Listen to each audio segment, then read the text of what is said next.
আজকে আসসালামু আলাইকুম। আজকে এই যে নিয়ে আসলাম হচ্ছে এটা হলো তরমুজের জুস। এটা ভেরি ইজি। আপনারা ওই বাজার থেকে 1-150 টাকা করে একটা জুস কিনে খান, এক গ্লাস প্রয়োজন নেই, যে বাসা করতে পারেন চাইলে। দেখেন আমরা কি কি উপাদান দিচ্ছি, যে তরমুজ, একটা কলা, দুধের গুঁড়ি আর একটু চিনি, আর সাথে এই যে একটু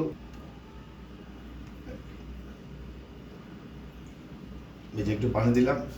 এটা করে ফ্রেশ জুস বাসায় তৈরি করবেন। এটা বাইরের খাবার একদমই খাবেন না। বাইরের খাবার একটা স্বাস্থ্য ঝুঁকি থাকে।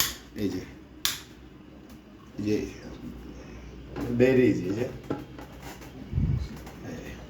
হয়ে গেছে। এই সুইচ দিয়ে দেন, সুইচ দিয়ে দাও। ঠিক আছে,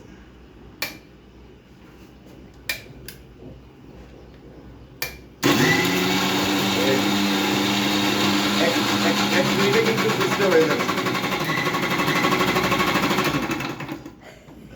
1 মিনিট লাগে জুসটা হতে কিন্তু, ঠিক আছে।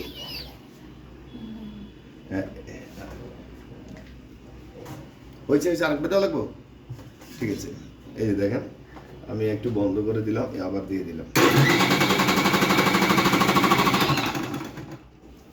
আলহামদুলিল্লাহ, এটা জুস হয়ে গেছে। ঠিক আছে, ধন্যবাদ।